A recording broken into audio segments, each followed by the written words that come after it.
Hello, welcome to the whole journey. And today we're going to talk about wholeness um, is more than positive thinking or self care. But today we're going to explore true wholeness and how it transforms your life. Um, Oftentimes we hear about wholeness, being whole. But what does that really mean when you say wholeness? And today I want to talk about one perspective. There's multiple, but today I'm going to talk about wholeness within the confines of a relationship. And this isn't even just a romantic relationship, it can be a friendship. And so, wholeness constitutes, your emotional, your spiritual, your relational integration. But I think, excuse me, oftentimes when we are going down that road of wholeness as it relates to a relationship,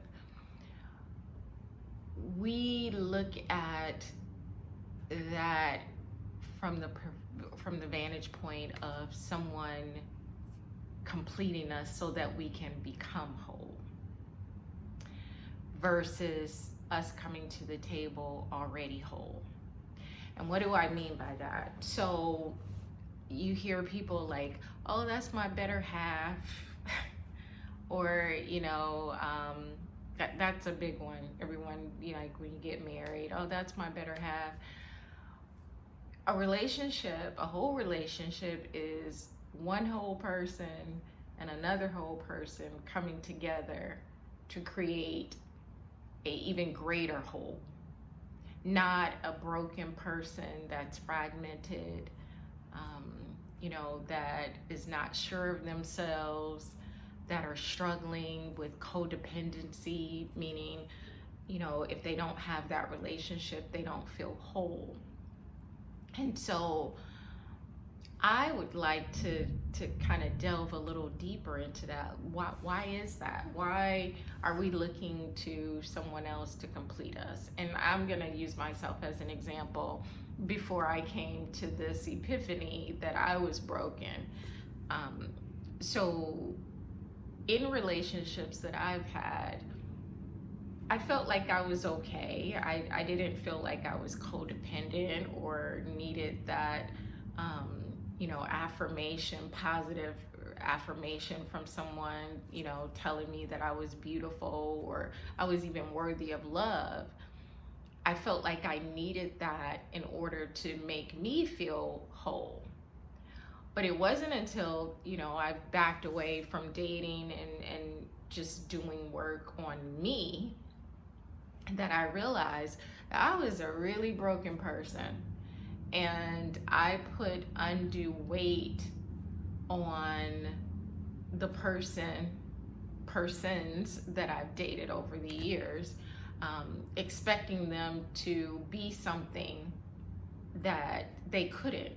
They didn't have that within them to be what I needed them to be. I was looking for them to affirm me. I needed them to protect me. I needed them to make me feel beautiful. I needed them to, be my sounding board. I needed them to be all of these things. I had a laundry list of requirements that they needed to fulfill when they did not have the capacity within them to do those things. And it wasn't until I started, journaling, praying, connecting to Jesus Christ to, show me, show me my flaws, show me what I needed to work on, and then give those things over to Christ to fix, being codependent. No person can be your God. And I think that was another weight I was putting on individuals. I was making them like gods, idols. And God is a jealous God. He will not have anyone above him. So I was putting what I should have been turning to the Lord, to Jesus for, I was turning to them for. And when you do that, you're setting yourself up for a disaster. So with that, you need to, take a hard look at yourself. What do you keep running to them for? Like, if they don't tell you you're not beautiful today, are you going to start second guessing yourself of your beauty? If they don't affirm that, you're a great mom or girlfriend or whatever it is, whatever the relationship you're in, if they don't affirm that, are you going to question yourself and second guess your abilities? And if you're looking back and saying, oh, they didn't tell me I look nice today, I must not be attractive, or they didn't affirm me as a good business owner, I must be slipping that in that realm, when ultimately that should be turned towards God. Help me to be a better business owner. Help me to be a better mom or daughter or sister or aunt, whatever role you play. Show me how to correct those flaws, because we all have shortcomings. Nobody's perfect that's walking around here on this earth. And so there's always room for improvement. There are always things that we can do to improve. But the first thing is to look into the mirror, as opposed to looking at your partner for those things. And I've noticed there are so many people that are in relationships, and even let's be honest, in marriage, that are totally miserable because they're broken, and even their partner is broken. She's looking for him to fix her, and vice versa.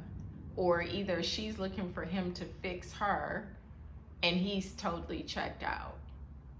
And so you're just, two broken people trying to hold this marriage together, and you can see it, that you're miserable, and a little bit of you dies every day that you stay in that state. So until you turn back to Christ and say, Lord, help me. How can I be better? I don't want to be, codependent. I want you to fix me. I need you to make me whole. I don't want to be dependent on a relationship, even though, when you're in a marriage, that's totally different as it relates to two people coming together and cohabitating and having a family. But even in that, God is first, then your spouse, and then children if you have those. But if you keep going to your spouse and God second, you're out of order anyway. And you're just gonna set yourself up for misery, frustration, arguments amongst yourselves, because you're expecting him to be something that he can't, and he's expecting you to be something that you can't. And until you guys turn to God and have God do like some emotional transformative healing within the both of you, you're gonna just keep finding yourself on this elusive hamster wheel. So even in dating, if you're broken and you're dating someone that's broken, you're not gonna do either of you any good. It's doomed before it starts. And you can tell when a person is broken just by some of the questions that you ask. If they continue to talk about their ex, if they constantly say, well, I'm not gonna do this again, or I opened myself up last time and I got burned, so next time, they're gonna really have to work hard to earn my love. That's not fair to the person, first of all, that you're trying to connect with. But then secondly, you're not ready to be out there to date.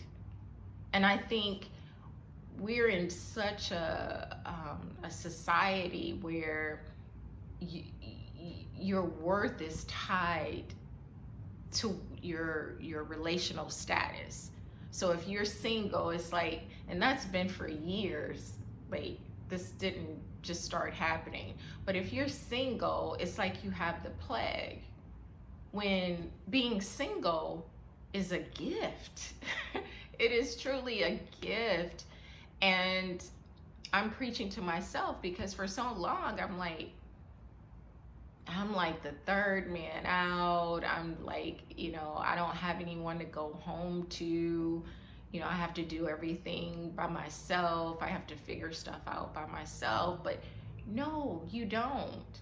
God is right there. He is the ultimate spouse.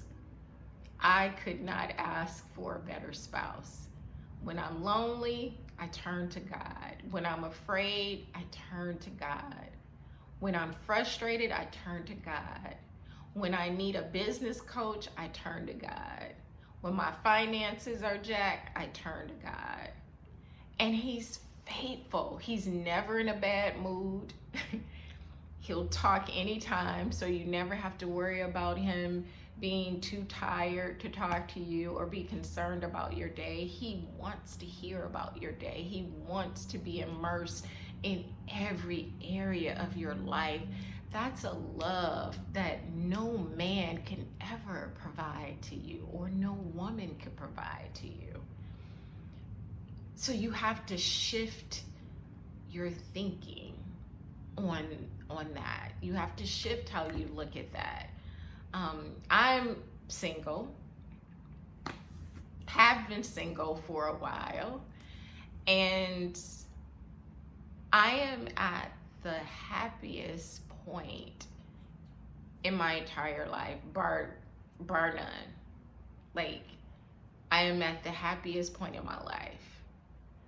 I get to travel, I get to see the world, I have peace. I'm not arguing with anyone. When I go out, about my day, shopping, I just enjoy life. And I'm noticing just the intricacies of life, like the birds. I know that sounds crazy. I'm looking at the birds. I'm looking at how vibrant colors are in flowers, and the scenery, I'm looking at all of that. And then when I'm traveling and I'm trying new foods and experiencing new cultures, and I don't have anyone in my ear like, we've been out too long, I'm tired, I want to go home, or I don't want to do that, I wanted to do this, or I'm hot, or I'm cold, or I'm hungry, I don't have any of that. And it's beautiful. And I know people like, oh, but I have to go home alone, I don't have anybody with me. I mean, it's a total shift in thinking. I'm never lonely. I'm never bored. I have delighted myself truly in the Lord 100%. And that goes back to what I was saying about being whole. If you're not whole, you won't see it from this vantage point.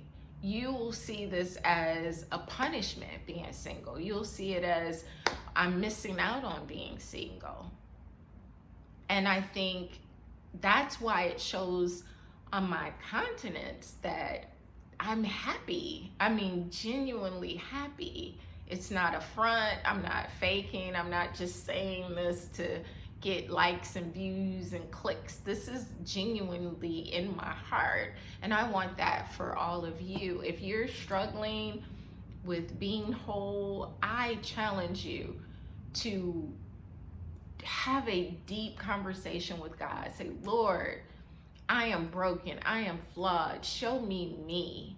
Show me what I need to change in me. Show me where I'm lacking. Show me the areas that I need to improve in. You know, am I selfish? Am I self-centered? And do I have low self-esteem? You know, do a work in me. Do a work on my heart. And if it's your desire to get married, say, Lord, prepare me so that I'll be a good spouse and not dependent on them to be my everything, because only you can be my everything. And I surrender myself to you and your lordship. And once you do that, like I said, I feel like I'm on a honeymoon over here, me and Jesus, what we got going on. And I don't know what God's plans are for me long term. I don't know if he has someone for me. I don't know. I want what God has for me, whatever that is. So if it's singleness, if I have to be single until I die, I'm cool with that. If he sends someone to walk out my purpose on this journey that I'm on, I'm cool with that. But that person would have to be sent from God. He has to be so rooted and grounded and connected and chasing after God so hard that that's how he finds me, because he's on his journey, I'm on my journey, and we're, you know, on our different paths, and we just happen to look over and see each other while we're on this journey of chasing after Jesus. If it's not that person, I don't want it. I don't want to interrupt what I have, which is peace beyond understanding. The joy that's in my heart. I am naturally joyful. And it starts with being whole, not looking for fillers, not looking for someone to take on the role of God, because only God can be God in your life. God will not share his throne with another. So you can't have two gods. So you have to decide. And I promise you, if you do the work, you too can feel and experience the same joy. And if you've already done the work, congratulations. You can relate 100% to what I'm sharing here today. So I know I started off a little rocky, you know, getting my thoughts together. It kind of came to me because I want to share information that's going to help you, not just to be on here just for the sake of being on here. I want to be a blessing. I want to speak into your life. I want you to have life. I want you to be whole. And I want you to live a fulfilled life. And so if I can provide any tips, any pointers, being totally vulnerable on here. I can't even believe I'm doing this. I'm being 100% vulnerable about my own life. I'm sharing things about myself, but so be it. If it helps one person, as I always say, to God be the glory. So I want you guys to get in the comments and tell me what wholeness means to you, and share what work have you done. Like, have you started making steps, I should say, towards wholeness? And ironically, that's the name of the channel, The Whole Journey. So we want to talk about the whole person, being a whole person. So that's our goal for this year. And the more we go through this journey together, the plan is for us to be whole individuals and being all that God has for us to be and receive all that he has in store for us. So with that, thank you for spending a little bit of your time with me today, and I hope this was helpful. I hope this spoke life to you, and I hope it gave you something to think about. I'm a journaler. I like to journal. Just say I like to journal, and so maybe this is something that you could possibly write in your journal. You know, steps that you're going to take to become a whole person. We may talk about the physical, because wholeness is not just, you know, the spiritual or relational. It's even your physical body. You know, are you taking care of your temple? Are you eating well? Are you resting real well? You know, all of that adds to the wholeness, how you glow, the radiance you have inside. So something to consider. Don't forget, put down in the comments what you're doing to be whole and what does wholeness means to you. Please like and subscribe to this channel if you haven't done already, and I'll see you in the next video. Bye.